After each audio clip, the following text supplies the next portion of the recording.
morning, dear friends from Nigeria. And good morning, good afternoon for those of us who are in a different time belt. Welcome to the first ever virtual fellowship of the Rotary Global History Fellowship. I am greatly elated to have you here. And on that note, I wish to call the house to order. Thank you, dear friends. You can see the program, and I wish to now invite leaders in an opening. Jitendra, please, can you lead us in an opening invocation? I hope you're here. Yes, I am here.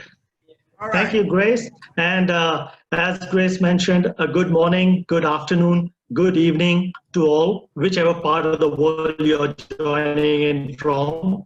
On behalf of the Board of Directors of the Rotary Global History Fellowship, I welcome you all to this virtual conference. I am very excited for this first ever virtual conference, as Grace mentioned, and I'm sure each one of you is equally looking forward to an engrossing session. I am Rotarian Jitendra Sharma. I belong to RI District 3131, which is in Pune, India. I am on the board of the RGHF. In fact, most of our existing members would be receiving our publication called Our Foundation newsletter every month in your mailbox. I am the editor-in-chief of this newsletter, which promotes the work of the Rotary Foundation. This newsletter is a free subscription, and I encourage all others, those who are not receiving this newsletter, to visit our website and subscribe for free. Before we commence today's proceedings, just a couple of quick ground rules.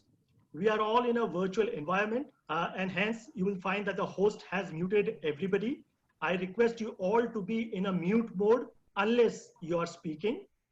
Please also make use of the chat box in case you want to put any comments or even ask a question, and we'll definitely address those questions.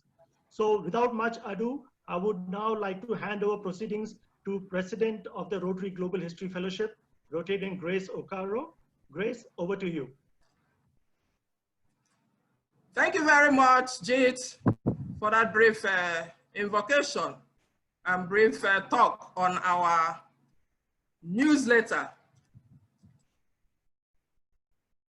May I use this opportunity on behalf of the board to welcome all members and friends across the globe.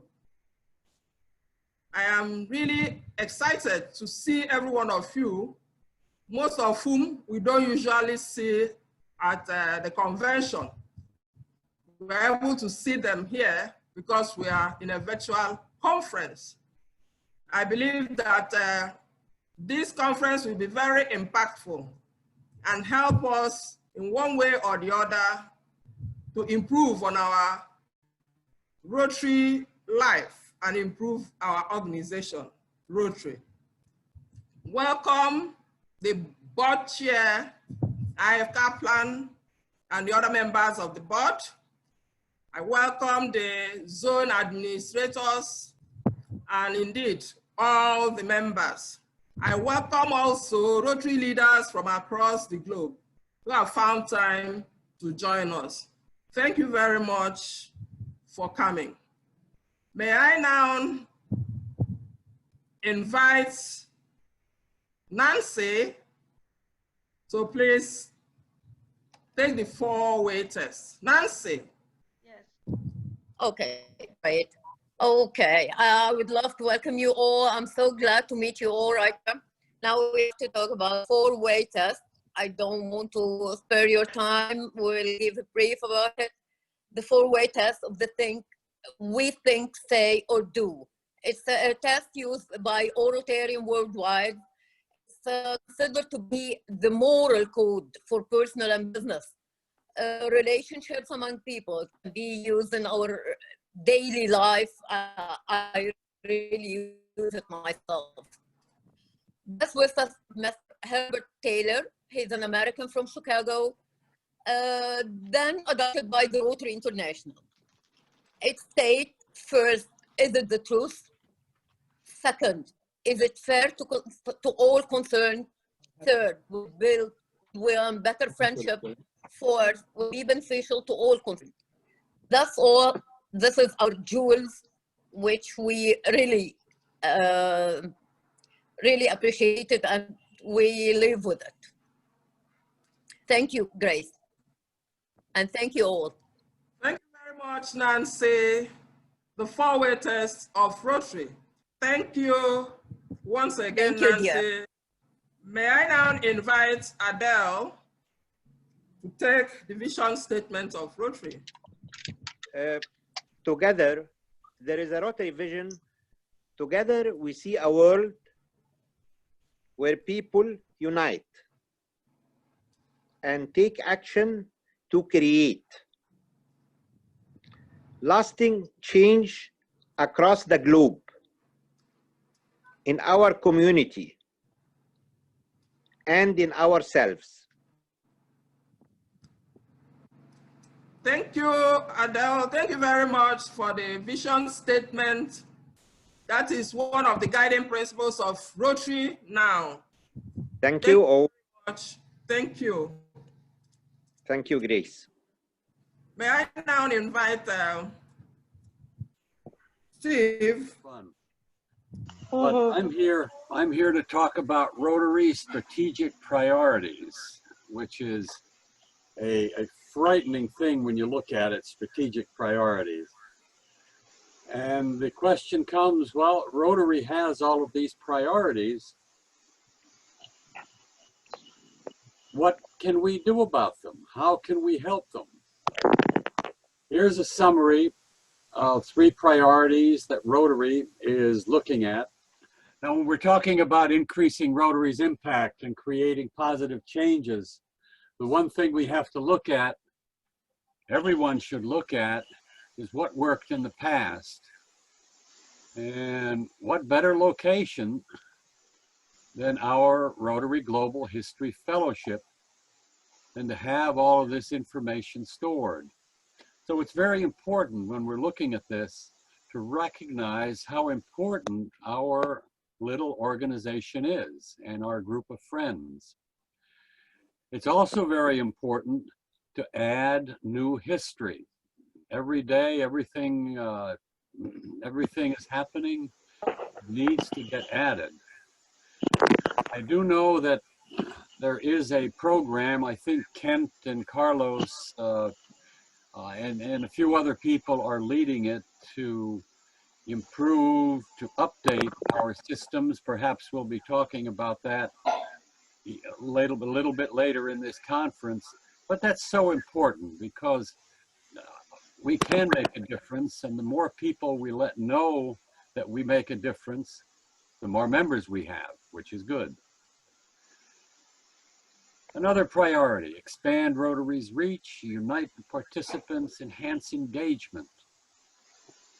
You need to have both the past and the present working when you're reaching out to people trying to make something happen. Increase the speed and the ability to adapt. This is a Rotary International. Increase our speed and ability to adapt.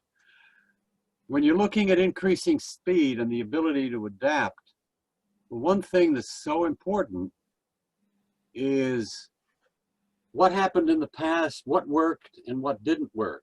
And what better spot to have it than our history fellowship. But you need to add to it. We need to add new information, new data, new history all the time. And hopefully when we get a new system up and running, we'll have ways to do that possibly makes it easier to add history and keep history.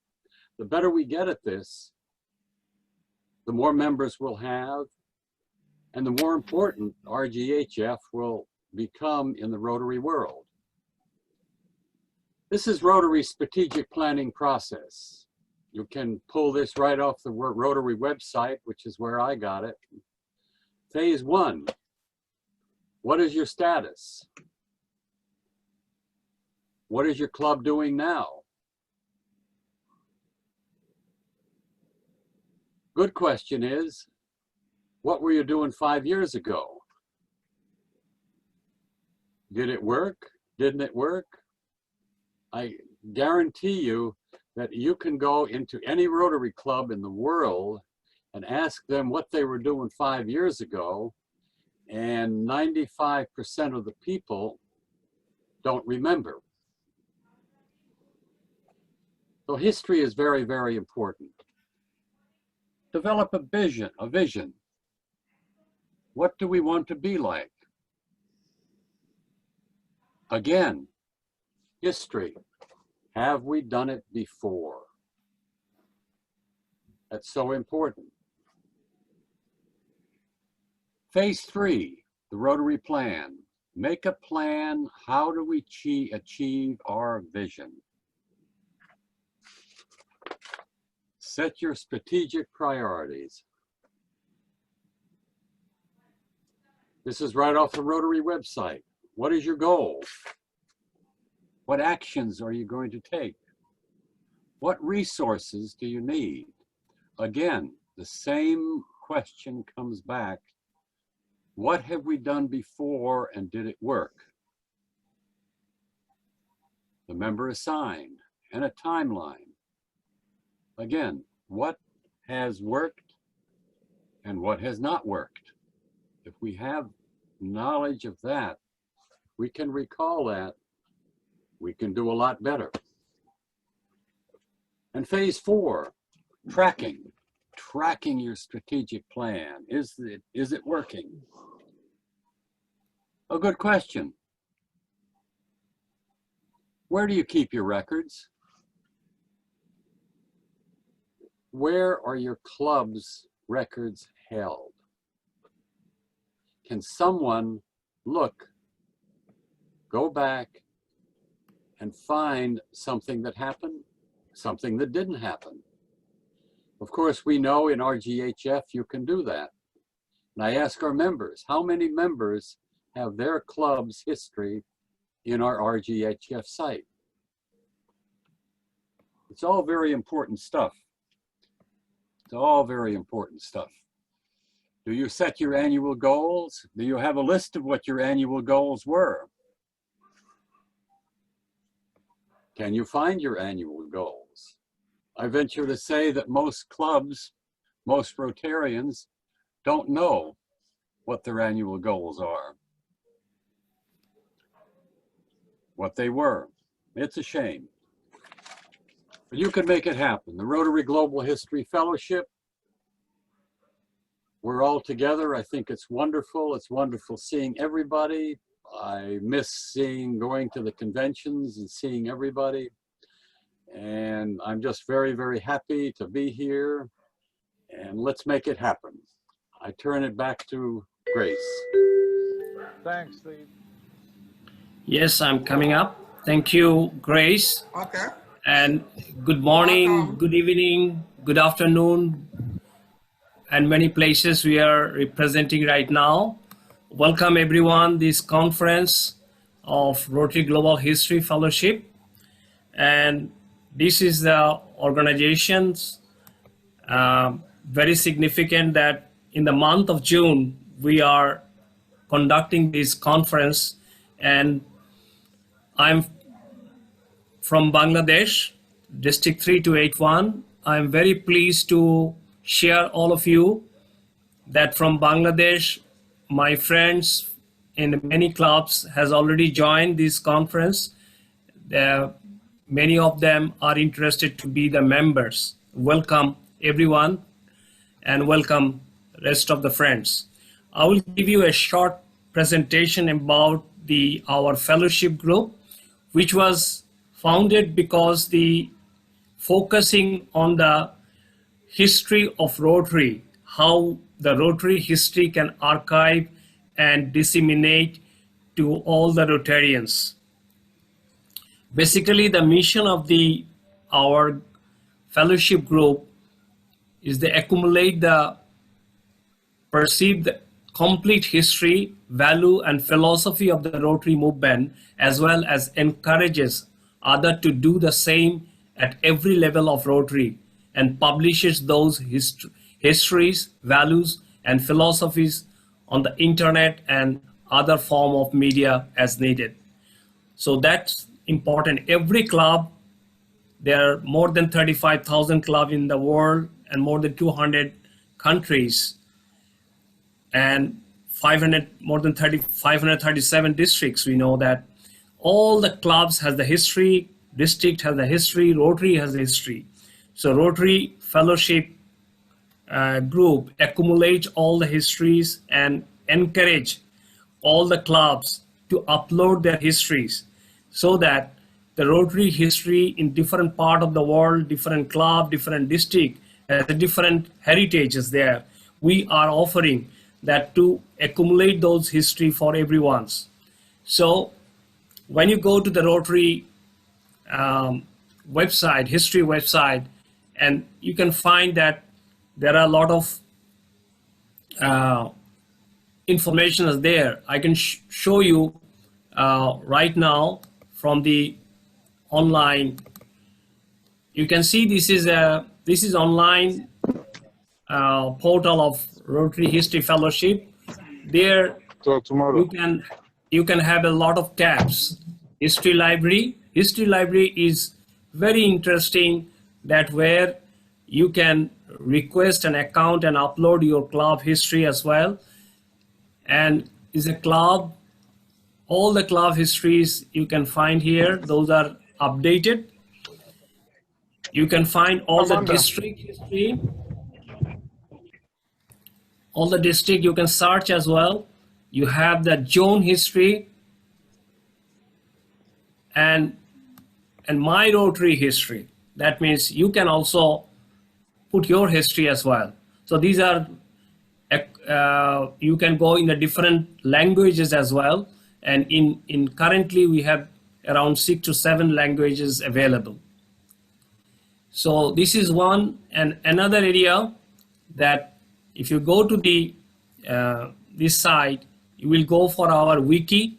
You can see our library. You can get our newsletter. And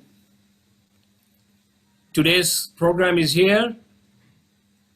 And how many countries where Global History Fellow members are there, you can find there. And 101 Rotary Global History countries are containing the history. So I would request everyone to participate in or visit Rotary Global History Fellowship website. And there are 5 simple things that you can join, register, and search your district and club, then contribute content on the history, shape, submit your article, and spread the word. This is actually how you can accumulate and share the history. Very simple 5 steps. These are the 5 very distinguished Rotarians who actually the founder of Rotary Global History Fellowship. I am very happy that today, I think 2 or 3 of them are present here. Matt's here, PDG Gary is here, the founder, the Jack Sully, is not here today. So these are the 5 Rotarian we must respect and our gratitude who has think about to found this fellowship group. And in the June, you see the vibrancy of these fellowship in the RI convention. Unfortunately, this year we will be missing that fellowship face to face, but there will be a virtual convention, and welcome there. And this is I already mentioned about those. And you can also success stories, Rotary different years, theme and presidents, history are there as well. Club project can be there. So there are many places from Rotary History Fellowship website to navigate to different sites as well, where you can see different contents. And we are very sorry that we are missing today Frank Devlin, the past RI president from Mexico, who has mentioned that your website is an instrumental tool for those forward-thinking people who wish to learn from our history in order to guide our future. So our tribute to Frank Devlin, who is a dedicated member of our fellowship group. We missed him. So those who are not been the member yet and today participated in our fellowship, please sign up, join Rotary Fellowship, and there is a $30 for per year, $50 for 2 years, $120 for 5 years. And we welcome you to join and participate in a history fellowship and upload your club history and also your district of the Rotary Fellowship members. So there are one content I have, I'm just sharing that. And that's it for my side. Thank you very much. Okay. My wife turned on some noisy water. I had to quiet her down. Good evening, morning, afternoon, everything, everybody. Well, I want to say hi, everybody. It's Ruth Kaplan calling. How you doing? Hey. Okay, they can't answer. Goodbye. Okay, I'll go over a few things very quickly. One is Paul Harris is right behind me. He's watching this meeting. If you see him, he's overseeing it. So he has joined us. Number two is I'd like to mention very rapidly that Paul was born in Racine, Wisconsin, and then he ended up being raised by his grandmother and grandfather in Wallingford, Vermont. And then after all that, he went to college and he came to Chicago, and then he came back to Chicago, and that's where he decided to make his home. Paul, as you know, was a lawyer. Now, in 1910, Paul got married to his bride, Jean, from Scotland. And in 1912, Paul and Jean bought their house in an area that they had their eyes on in Chicago, which is high on a hill, right near Lake Michigan, with a lot of trees and natural life. At this home, he and his wife were hosts to many of our early Rotarians. So I decided today to do two things. One, incidentally, I just want to mention that what this is all about is we have purchased this house. We are restoring this house to its original condition, and we have since added a meeting room in back of the house that does not take away from the original structure, and the meeting room holds up to 61 people. We have a picture of President Mark Maloney, who on January 21st had 61 people in that room, and we took a picture, and that's good for future meetings. We also have a granite patio attached where we had a large representation from China, actually Taiwan, the Taichin Rotary Club, and we have a picture of them on a patio over here at the back of the house. Well, the picture's in front of the house. Okay. What I want to talk about is the rooms that were most important to Paul Harris, our founder. These I call Paul's favorite rooms. One is we have a picture from 1942, which is one of the last pictures taken of Paul and Rotarians in the house before he died in 1947. This picture is taken in a room with a fireplace that exists today with a large Persian rug, and we have since acquired a Persian rug. I'm going to furnish this entire house. That's my job. I'm also in charge of assembly of all the docents, guides, and greeters for the house for all the visits that take place. If you look at the picture from 1942, which may be shown here, you will see Sylvester Shealy, the first president of a Rotary Club in our Rotary world, Rotary 1 in Chicago. And it's a picture of Paul standing up with his friends by the fireplace. We have another picture of, that's one room, that's called the fireplace room or their living room. We have another picture which is taken downstairs in the basement, which was the original meeting room for many of our early Rotary meetings with early Rotarian guests. And that room had a table in it, which was basically very primitive. It was done with base supports and a tabletop, but many important meetings were held in that room. There was also a piano in that room where somebody would play the piano and Rotarians would sing. I have since acquired a piano for our new meeting room. It was donated. It was been appraised at $35,000, and that will be in the house so we can play the piano and sing while we have meetings in the new restored house.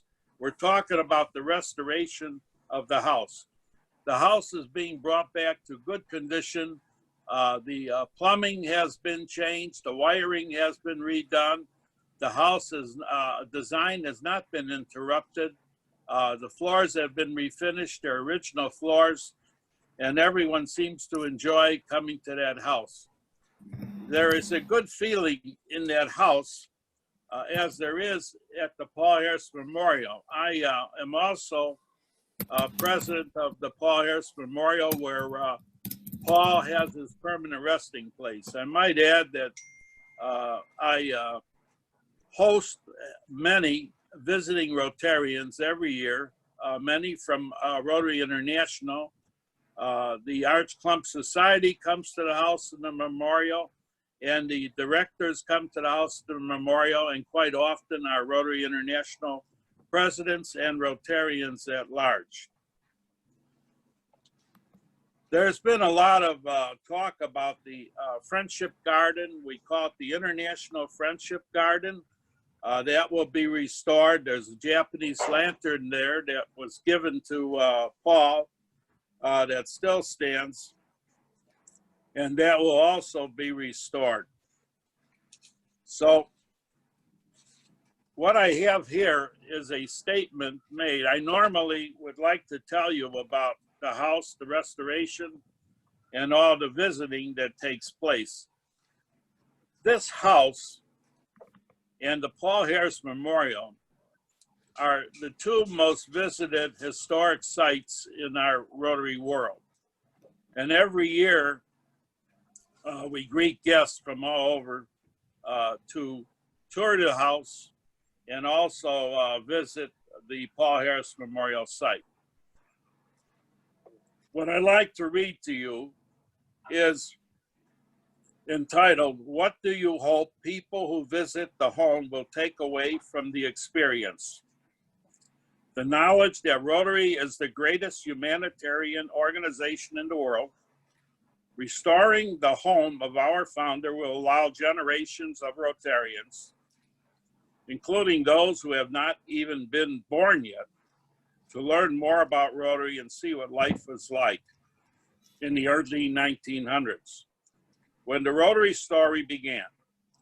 That's a legacy that will last forever, and I hope others will agree and share in this vision."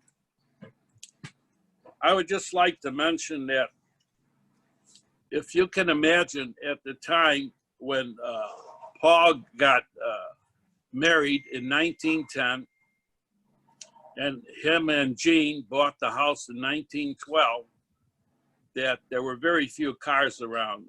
If you went to Lakeshore Drive in Chicago, and many of these streets, you saw horses and wagons. So that was the time when we started. What I would like to invite is any questions that anyone has regarding the restoration and future use of the house. Are we able to do that? Very much. Thank you very much. The questions will come later. All the questions will come later. Thank you very much. Thank you very much. Can we give him a round of applause, please? And then we'll think how we will assist. You're all welcome to get the house, and I will certainly get our founders home and functional again. Thank you very much. Thank you very much. May I now invite PDG Gary. PDG Gary, are you there? Yes, I'm here. I'm ready to go. Okay, can you please and our speaker by introducing the guest speaker of the day? Yes, I'm very pleased to introduce our speaker, Anne Britt Isabel. She's a past Rotary International Director and a member of the Swedish Parliament. Anne Britt has a broad background in education as a teacher, principal, and trainer at the Teachers Training College. She is the founder and CEO of a senior high school for students between the ages of 16 and 19. In her hometown of Falun, Sweden, she holds many positions in the local community. She's been a politician for several years, as a county councilor, and as a member of the Swedish Parliament since 2010. She has served on many committees: the Committee of Constitution, Committee of Education, of Social Insurances, of Social Welfare, and of Culture. She joined the Rotary Club of Falun, Sweden, 27 years ago, and served as district governor in 2002 through 2003, another Love Gov, go Anne Britt, and she has been a regional Rotary membership coordinator, a regional Rotary Foundation coordinator for Zone 15. She was a training leader during the international assemblies in Anaheim and San Diego for 2 years, and she's also served as our seminar trainer for training leaders. During the years of 2012-2014, she was a Rotary International Director, where she also served as the chair of the executive committee on the board. In 2017-18, she was the chair of the Joint Young Leaders and the Alumni Engagement Committee. She's also the chair of the organizing committee for the Peace Symposium in Hamburg in 2019. She is now the vice chair of the Rotary Peace Centers Committee, and she is the vice chair on the International Committee for the Convention in Taipei in 2021. She's been the president's representative to numerous district conferences around the world. She's also a benefactor to the Rotary Foundation, a major donor, a multiple Paul Harris Fellow, and a member of the Paul Harris Society. And she has received the Citation for Meritorious Service. She has 2 sons and a daughter and 5 grandchildren, and she enjoys both cross-country and downhill skiing in the winter and playing golf in the summertime. She's also fond of reading and working in the garden. We thank our Rotary Global History Fellowship member, Anne Britt, for agreeing to speak to us, and I hope you will all help me welcome her to our virtual convention. Anne Britt, take it away, and I think maybe between you and Neural, we will see your presentation.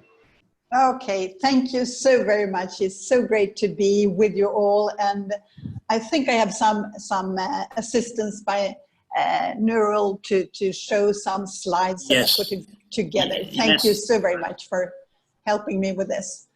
Yes, you just tell me when I will change the screen. I will. I certainly will. Thank you so very much.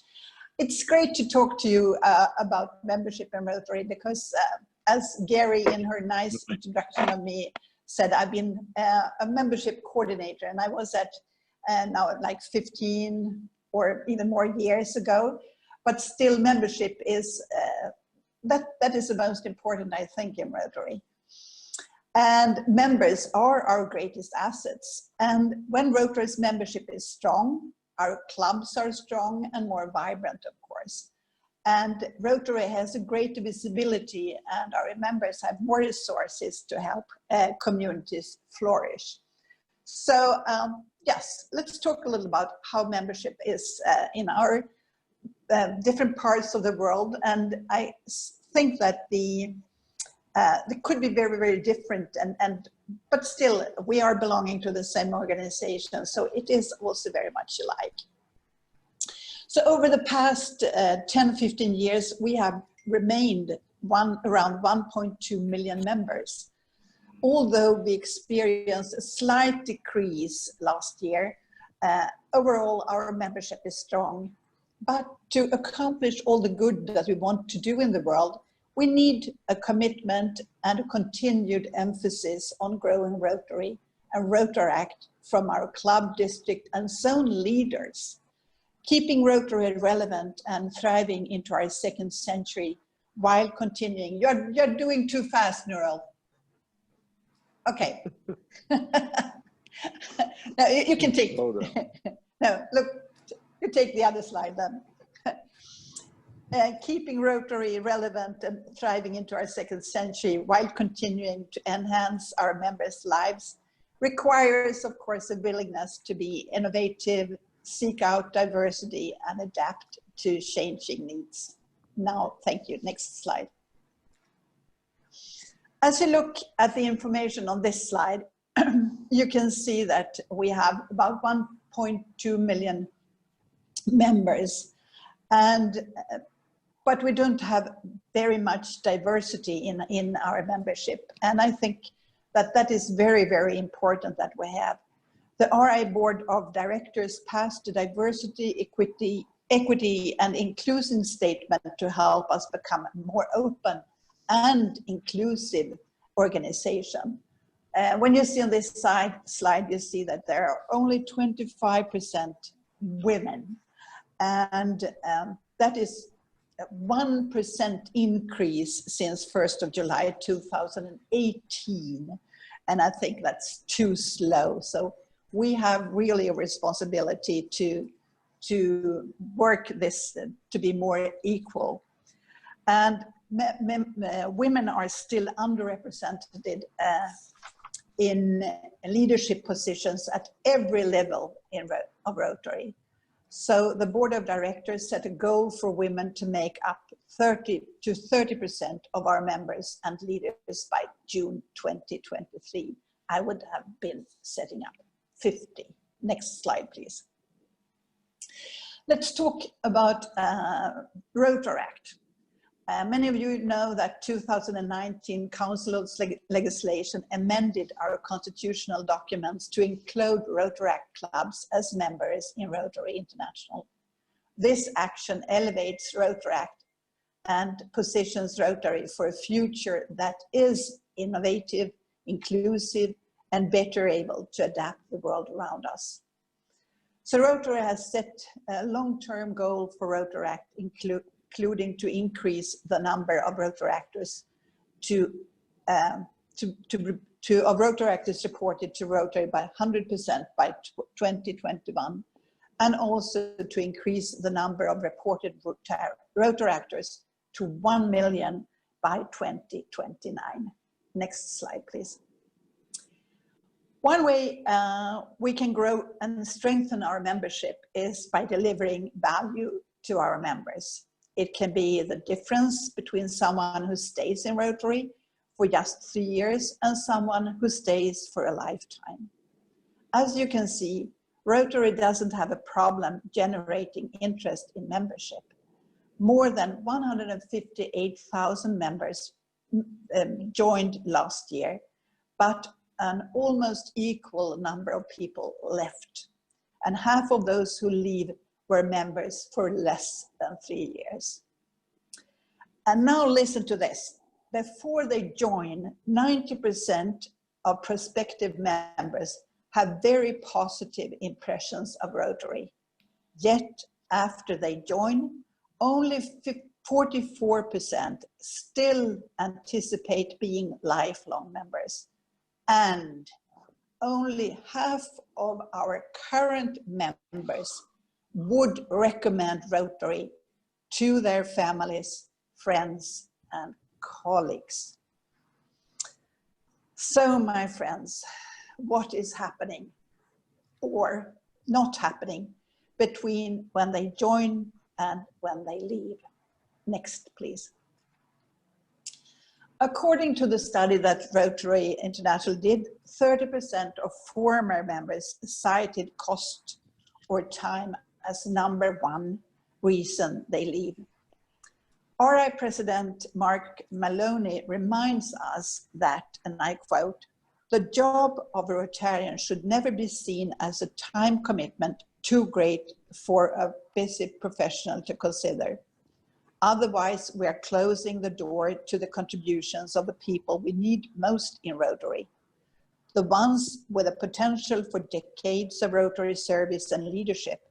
We need to meet people right where they are, at whatever stage of life they are in, and welcome them." End of quote. So take the example of a young club president who set Rotary work hours for herself. She dedicates time on Tuesdays and Thursdays to Rotary work, giving her the ability to focus, brainstorm, and do long-term planning. It makes her more effective, provides the balance she needs in Rotary and her career, and ultimately makes her more passionate about her work as club president. A growing number of departing members also cite the club environment and say their expectations weren't met. Imagine being excited to be a Rotarian, only to discover that the experience you were promised isn't available. We need to be honest with potential members about our club experience if we hope to change these numbers. And we need to be flexible so we can accommodate the needs of our members and the community. Clubs have more freedom than ever to structure themselves in ways that work for every member. There is a club for everyone. And if there isn't one in your community, we need to create one. Next, please. We've talked about Rotary's commitment to diversity, but inclusion is equally important and even harder to measure. Inclusion refers to a cultural and environmental feeling of belonging, and we measure it by the extent to which members valued, respected, accepted, and encouraged to fully participate in the club. However, diversity doesn't necessarily imply inclusion. For example, while adding women to the board or promoting more people of color might enhance diversity, it doesn't necessarily change the culture of the organization or ensure that these underrepresented groups will feel fully included and valued. Making diversity, equity, and inclusion a priority is everyone's responsibility. And you can invite, here are some ideas that you can try. Invite local diversity, equity, inclusion expert to speak at your club's next gathering. You can create a community advisory board and invite diverse members from the community and from your club to take part. Diversity and inclusion won't happen on its own or in a vacuum. We need to invest in people in order to have them invest in Rotary. Next, please. So, why Rotary? What do we offer this that's unique? here is what current members said. Rotary is a worldwide organization with the power to make meaningful change. It affords a platform for personal growth and development, quality friendship, leadership, development, and the opportunity to give back to the society. What is encouraging is that these responses reflect our vision statement. Members clearly understand the value of Rotary. When we look at what potential and current members value most, some interesting trends appear. Both list participating in service project to positively impact my community as the opportunity they value most. But potential members also want to make change globally and foster their careers through professional development and networking.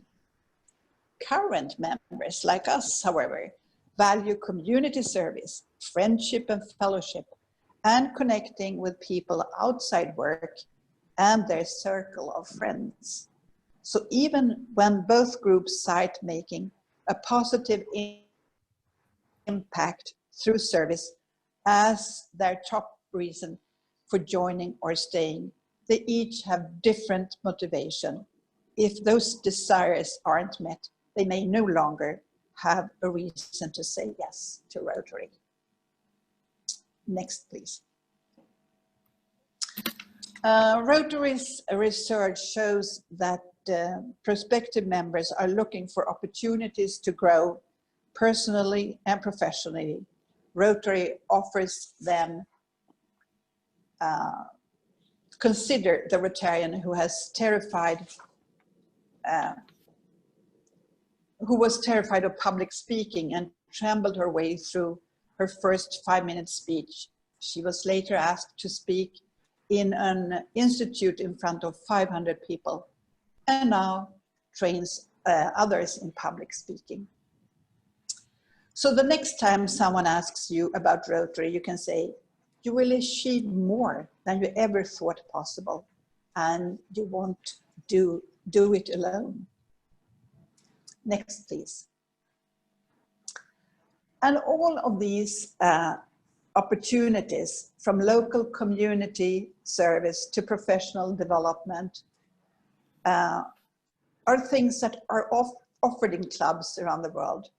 No two clubs are exactly the same, and those unique club experience are what is different in Rotary from what any other organization. One of the most important things that we can do in our club is to examine if the club is healthy or not. We can do that regularly and make sure that they're welcoming to prospective members. If you find that your club needs to improve, Rotary offers a lot of resources to help. Next, please. With more than 50 resources available at our website, we can find that one that meets your needs can seem like a challenge. Earlier this year, Rotary developed a new resource called the Club Planning Assistant. This interactive tool asks a series of simple questions and then recommends resources for addressing those specific challenges. In fact, RI were so exciting about this that they invited every club president and membership share in the world to take it and share their biggest membership challenges. The majority of this group attracting new members as their biggest, said that attracting new members is the biggest challenge. But many also said that accommodating the needs of prospective and current members, busy schedules, the family or financial obligations, etc., was a challenge too. Addressing both of these challenges effectively requires us to think differently and adapt to change more quickly. Next, please.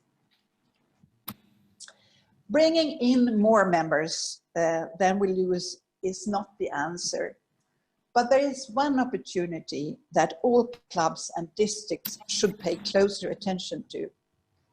Member candidates are prospective members who use Rotary's come through Rotary.org join to express interest in joining a club. A notice of their interest is sent to a district, and district and club leaders can track those notices through the Managed Membership Leads page on my Rotary. Last year, 19,500 people contacted Rotary this way. And now, my friends, unfortunately, clubs contacted less than a third of these prospective members assigned to them last year. In fact, in places that experienced the highest decline in membership, an equally high percentage of membership leads were never contacted. So managing prospective members is an opportunity. When we don't respond to inquiries, we miss more than just the chance to expand our clubs. We lose a chance to build goodwill in the community and a positive impression of Rotary. Next, please. 2 more to go. The second challenge club leaders mentioned is accommodating the varied needs of their members. If your current structure is working, there is no need to change, but clubs actually have more freedom than ever to create an experience that works for their current and prospective members. Clubs around the world are taking advantage of this flexibility. And here are some ways clubs are meeting the diverse needs of their members and their communities. Starting a satellite club, changing how, when, and how often club meets, offering a new membership type, for example, offering a corporate membership to attract multiple members of the same company, or associate membership for younger professionals who want an option that costs less or requires less time. Meeting online, of course, and developing a course-based club to attract and engage members who are passionate about a specific issue, like water or peace. Next, please. What can you do with all this information, especially if some of it is new to you? I would suggest 3 things. First, take time to understand membership data and trends in your region. We can offer you Rotary can offer you a global look at the state of membership, but Rotary Club Central makes it easy for you to see the trends closest to you. 2, ask members what matters most to them. Find out what they value, what they might be missing, and what they need to stay a member for life. And make sure you deliver that. And finally, go into the website and visit and learn more. And the last slide. When people join a Rotary Club, their potential to make a difference is the world grows exponentially. That's because they are joining a network of over 1.2 million people who take action, volunteers from all over the world who share a goal of improving people's lives. But simply joining isn't going to change lives or make those connections. That happens when members get involved and take every opportunity to get the most out of their Rotary membership.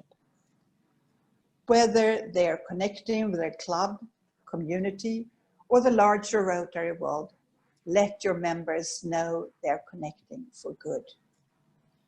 Our members are our greatest assets, a diverse group of professionals who share the drive to serve their communities. And together, we see a world where people unite and take action to create lasting change across the globe, in our communities and in ourselves. Thank you. Thank you, thank you, thank you very much, PRID, and we are so elated to have you in our midst. Thank you for that wonderful presentation. Please, a round of applause for her. Either you clap or you use your icon to clap. Thank you very much. Take them together. Thank you. Okay, Grace. Thank you. There's some good practice on Zoom for asking a question. You can either, 1, type it in the chat box, or 2, on the participants button at the bottom, it's got a raise hand. If you click on that, we should be able to see you that you want to ask a question or make a point. We've got some real senior leaders with lots of knowledge and experience just waiting to answer your questions. So please fire away. PDG Shab, you can now ask your question. All right, Anne, could you please highlight why the North America is losing membership while the Far East is really gaining a lot of membership? That's why they gained one more director in India. Would you please highlight that for us if you could? Thank you. Okay, that was something I didn't say, but I think it shouldn't just be in North America. I can take my own country as an example as well, because the average age of Rotarians in North America and in Europe, and especially in the northern part of Europe, is like our age. It's like 50 to 70. And I'm sorry to say, mature. Yeah, but when I mean, I have 2 sons and a daughter, and they are in very good Rotary age, actually between 30 and 40. So when I ask them, why don't you want to join? They think it's too old. It's old-fashioned, and we meet in we don't have the meeting time when they can go from their work, and I think it's in North America and in the northern part of Europe. It's about the same, that we need to be more flexible. We need to listen to the young people, how they want to meet, and especially they want to do community service. They want to do projects, and I think we need to be better in doing that. We are good, but we need to improve. Now, Sheena Joshi typed in the question, what about membership in Europe? But I think Anne Breach just answered the question. So I don't think there's anything to be added there. Somebody else? Hi, can I start, Kishman? Go ahead. Yeah. I raised the hand, yeah. Hi, Anna, thanks very much. It's very exciting talk and presentation. I have a question. I'm from India, president of my club, and we always have a question, quality versus quantity. Will you please share your experience? Thank you very much. Yeah, I know India is very special, and you have a high population, and of course I can't compare India with other countries, but I think also quality is very important, or at least the people that you invite and want to become member of Rotary or Rotarians, they should have the value, the core values that we have in our organization, and also share, of course, our vision statement.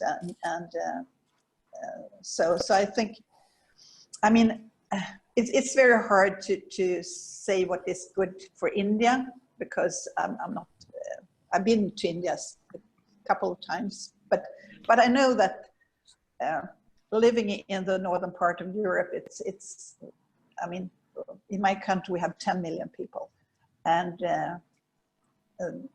so it's very, very different. I think that every country needs to find out what is best for them, actually. Thank you, Anna. But what I can say about the Nordic countries, and especially Iceland. Iceland is an island in the northern part of the Atlantic, and they have about 300,000 inhabitants, but they have a lot of Rotarians, and they have the highest density of Rotarians in the world. Go ahead, Alka. Thank you so much. Thank you, Anna, for this wonderful presentation. I wanted to ask you, in terms of a smaller town where the Rotary Club, the members are very happy with the status quo and are not ready to buy in for starting new clubs. I've tried very hard to introduce them to satellite clubs and cause-based clubs, but they're just happy with the status quo. How we've invited speakers from the district as well that have started satellite clubs and all. How do you convince members who are just happy with the status quo and they say, that's it? So how can you change members' mind? And the buy-in is just not there. I like that question because it's very, I mean, it's in many parts of the world. It is the same. People are happy as it is. I think then it's difficult to have new members in these old clubs. The new members need to form their own new club. I think they need to start from the beginning again and be pioneers of Rotary, or so to say. It's very hard to have new members in a club that don't want to change or don't want to. I mean, they feel that it's good as it is, but that club will soon die out. I mean, when the club members they will. So it's hard. I like the question. Thank you. Thank you. Fine.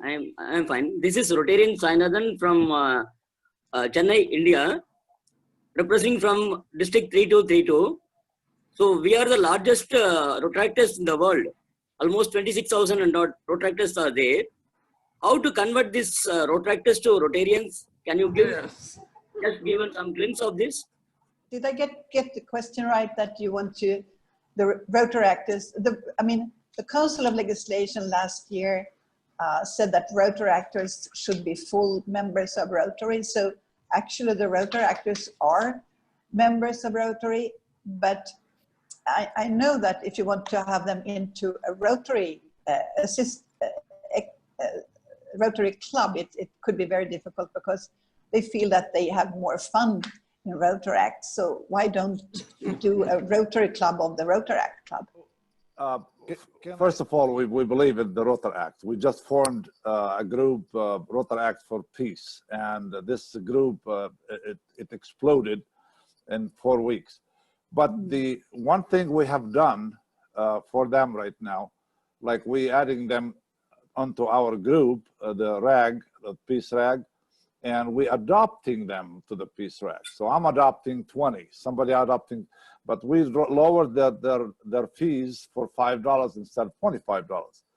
Okay. But also in the past 3 years that I traveled extensively in India, Bangladesh. Some of the members on the line, they will know. But what we did encourage the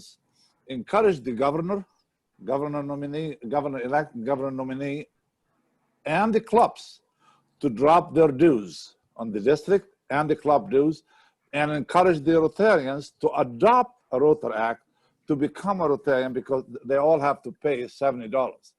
As a matter of fact, when I was in 3011, 3261, one Rotarian, he said, I believe in the Rotaract, I'll adopt 50. So he put $3,750 right there in the front, and they adopted 50 Rotaract to become Rotarians.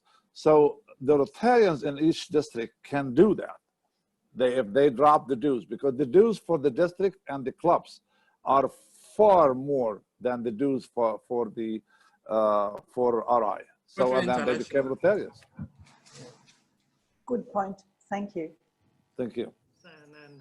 Sorry, I mean, I think you're getting most of the questions from India because I also happen to be from India. I think, globally, we all know when it comes to membership in Rotary, one of the biggest problems we're facing is the leaking bucket.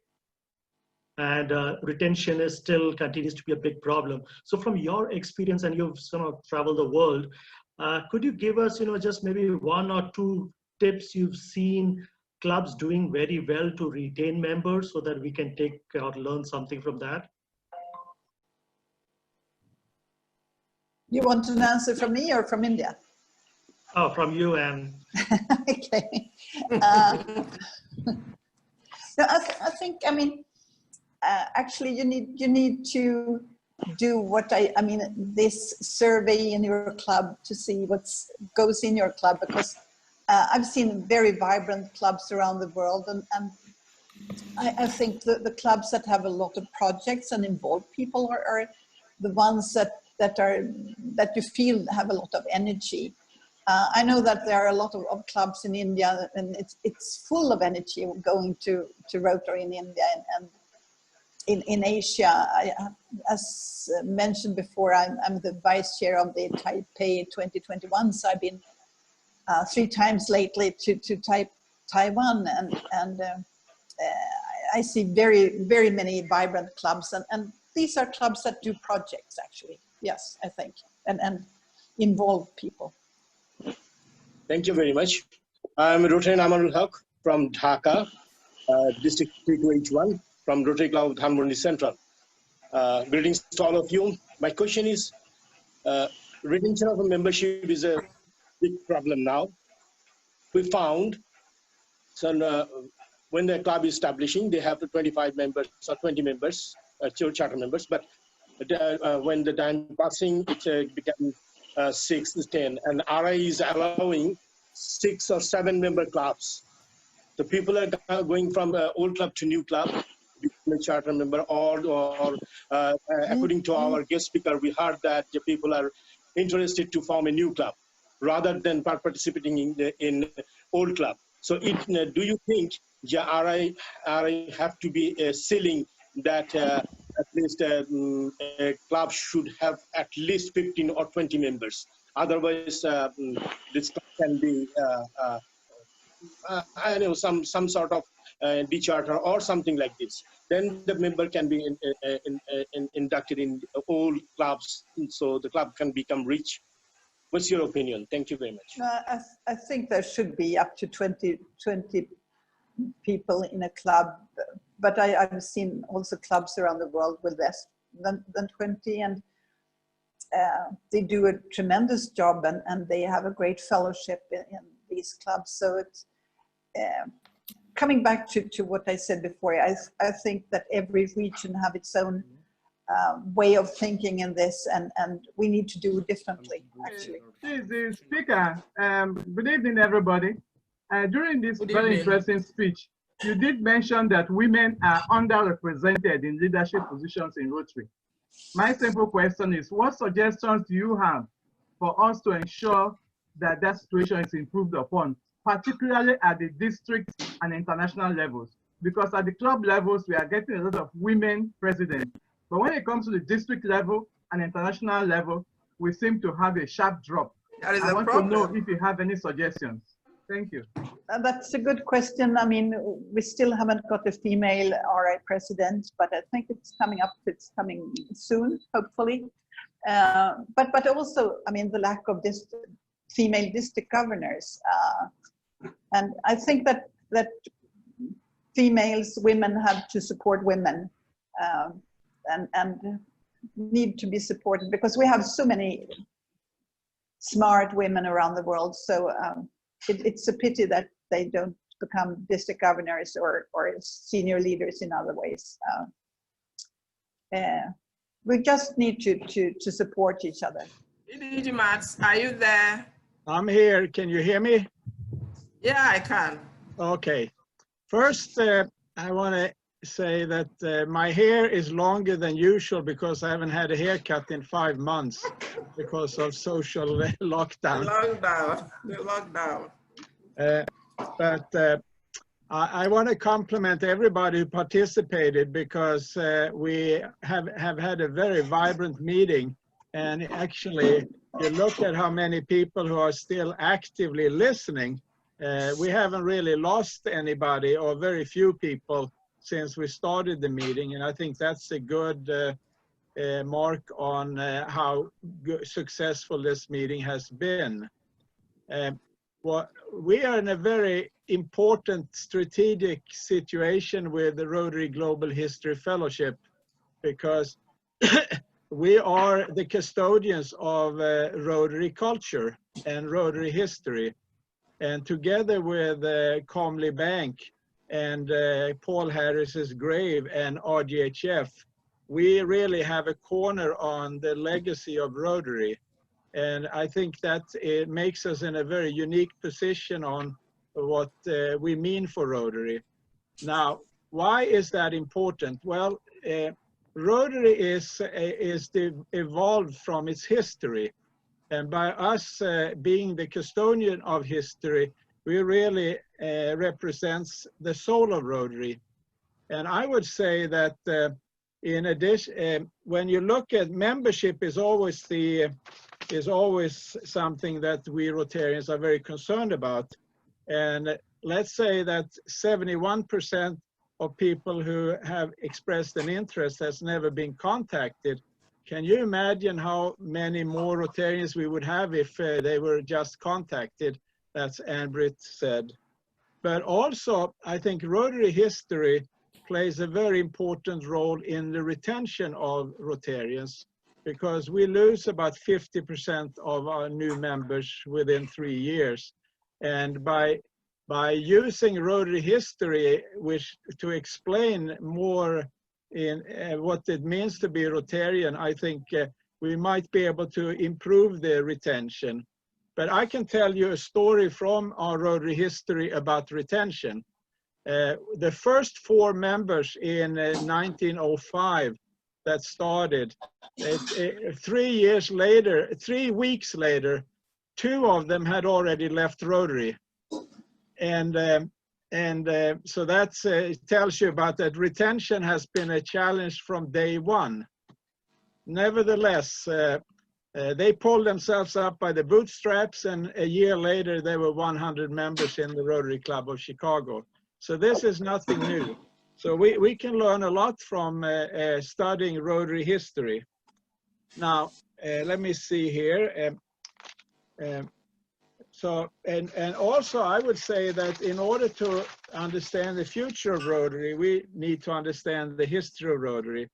And Rotary Global History Fellowship is a grassroots movement, and so is Rotary. And I think we're very representative of that. And here we are, we have members in 101 countries in every continent that have Rotary clubs. So anyway, I think Ann-Britt did a great presentation about where we are on Rotary, and Irv did a great presentation on the Rotary history and what that represents. And I think everybody else did very well. We typically, I think our meeting has been representative of where Rotary is today, because we are, of course, using a new technology platform, and it was a little bit hesitant in the beginning, but we shaped up and it went very successful. And I think that is part of Rotary history in itself, actually. And that's it. So anyway, I want to thank you. The other thing I want to say also is that if you study Rotary history, the basic values of Rotary hasn't changed since 1905. Rotary is very flexible in adapting to membership and what members want, but the basic values have remained the same. And then some people may say, well, we now allow women in Rotary and therefore we changed our basic values. But I would maintain that our basic values was to have young professionals and professionals join the Rotary Club. And as women started to join, become professionals, we would have to admit women in order to adhere to our basic values. So that's another. So anyway, I want to thank everybody who have been done such a successful meeting, and hopefully this, I know it's being recorded, and hopefully we can post this on social media platforms around the world, and maybe that can attract members, or maybe we can also help retain members. Thank you very much. Thank you very much, Matt. Thank you for thanking our speakers. But for you all, you are all people of action. And now we are going to do a virtual recognition of some of our Rotary leaders and members. I want to now hand over to Nevin, who knows how to do this better. Okay. Nevin. Can I share the screen, please? Go on. Go on, share. Yeah. Okay, is it shared? Can you see the screen? Is it there? I don't know. Yes, we can. Okay. I'd like to welcome everyone. And usually when we talk about the recognition, the board finds it very difficult because this is the time when we have to choose, and we would love to recognize everyone. And next year, hopefully face-to-face, we will be giving out the papyrus certificates. And we thought of putting our usually recognition certificates on papyrus because it's history, and we thought that papyrus represents history in a way. So this year, we would like to welcome everybody on board, and I miss seeing all of you here. And before we start, there is one thing I wanted to put regarding the comments of what we are going to do.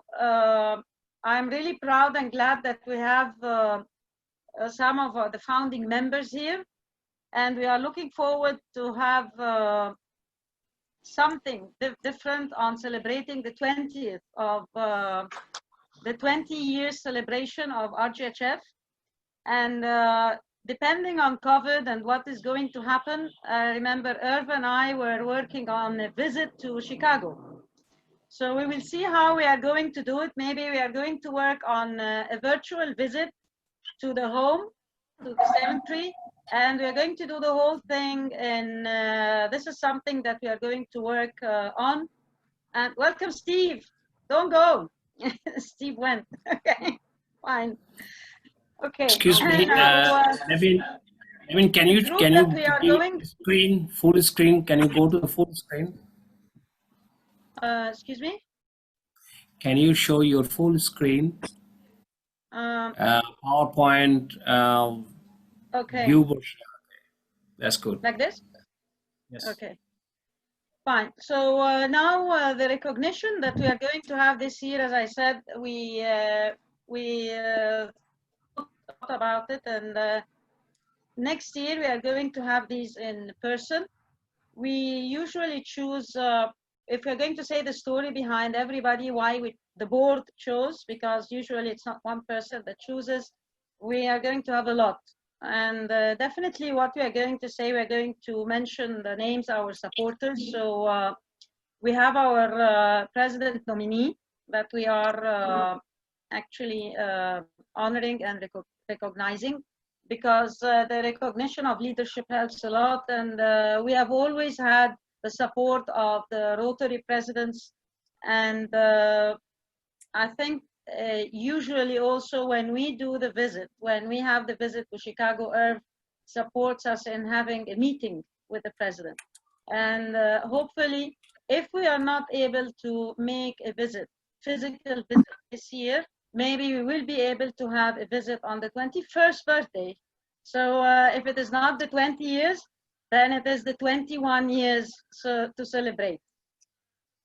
And then, of course, our Yinka Babalula, who has been serving as the RI Vice President also.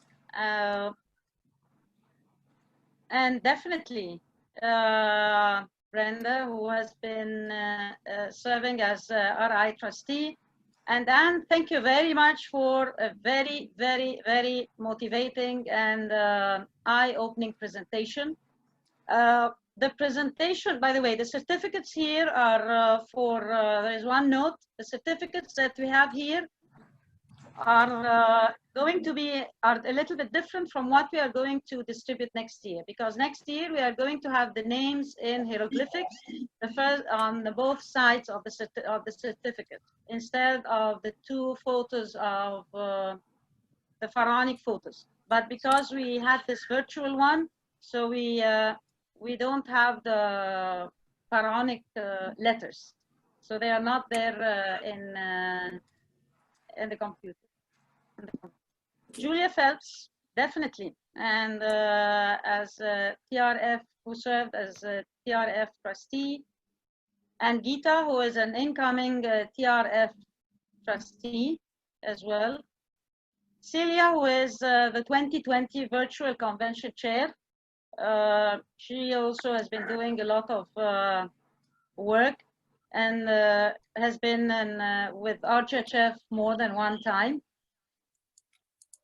Callum, and definitely he is one of our best, and Callum actually was one of the first people I met with RGHF, and I wish you good luck as a PDG next year, in a few days actually. And you're going to be a district governor, so I wish you with your governor, being a district governor, a lot of good luck. Nurul, thank you very much, and for an excellent presentation also, and your insights. And we are actually looking forward to having lots of clubs actually uploading their history. And maybe we can go back to an idea that we had, that if clubs actually upload and districts upload their history, maybe we can recognize them in a way or another. So we are going to have this also as well as part of the recognition. In District 2451, we actually, if you remember, a few years ago, we had the RGHF award for history, and we started it in was District 2450, and now it's District 2451. We still have the RGHF and this award, so it's still going on until now. And that's why every year the district governors that promote in their newsletter and in their magazine, in the district magazine, it's one of the regional magazines. So in District 2451, on monthly basis, there is a referral to the RGHF, and with the theme of every month, there is part from the history of and from RGHF website, plus an article in the regional magazine that is one of the magazines that is under the Rotary International publication. So we have it also. So that's how we, because history is also knowledge. It's a lot of knowledge. So this is this will take us to the end of the recognition. So I can, I wish we could recognize more, but I know of the time, and I thank everyone, and I thank everybody. I mean, I thank the fellowship and the family of RGHF. I feel I have extended family wherever I am with RGHF. I have the family more than anything, especially when we meet and we are at the booth and we are at the convention, and throughout the year with the RGHF members and the closer members we are together. We have always also been with each other in difficult times, and this is very important. And I think that's the secret of Rotary. I think one of the main things that maintains Rotarians together maybe is the the bond and the concept of family and feelings and being with each other, not only the service. And if we go back and remember that Rotary started fellowship. Thank you, Naveen. I appreciate everyone that has deemed it fit to participate in today's convention, and it means a lot to us. We have few announcements for members and also for those that would like to join us. The first announcement is that the post of secretary. The post of secretary is. Can you go for the screen, bigger screen? Yep. Yep. Can you see it now? Yes. Yep. So thank you very much. So the first position that is available is the post of secretary. The fellowship is in their need for the position of secretary. So any members that is interested to occupy this position can contact me after the meeting. I will share my email address for that. So there are some zones that they are also vacant that we need zone administrators, because we know that but we can't do this alone without the help of our zone administrators. So for members from zone 3, we need somebody to represent their zone. Zone 9, zone 14, zone 20A, zone 21B, zone 22C, zone 29, and zone 30. These are the vacant positions that we are expecting our distinguished members to occupy. This is my email address for those that are interested.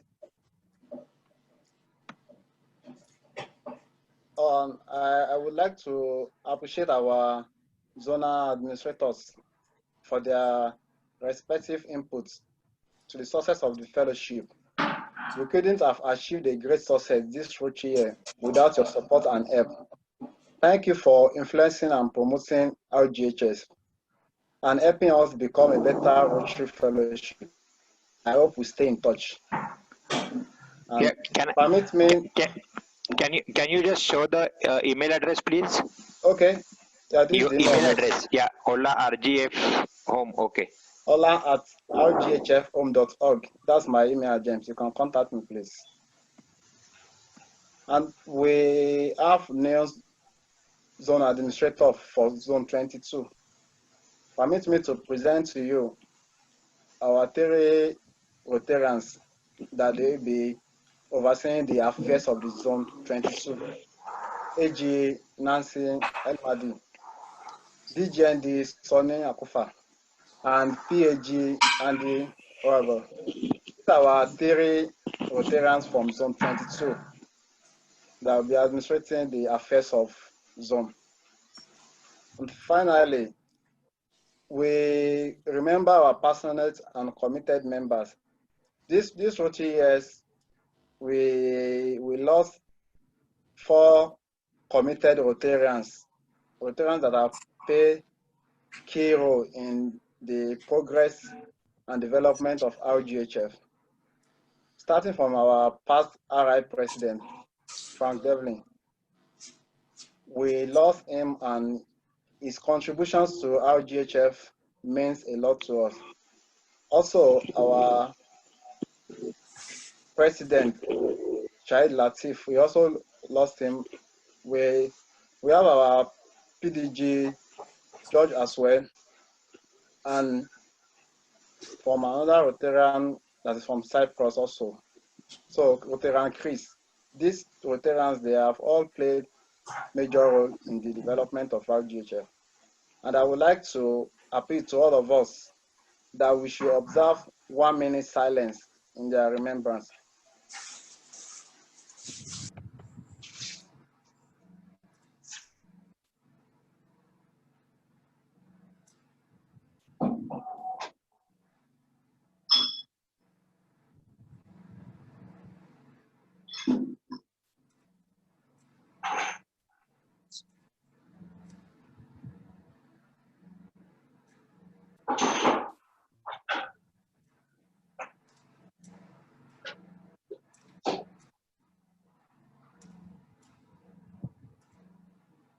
available.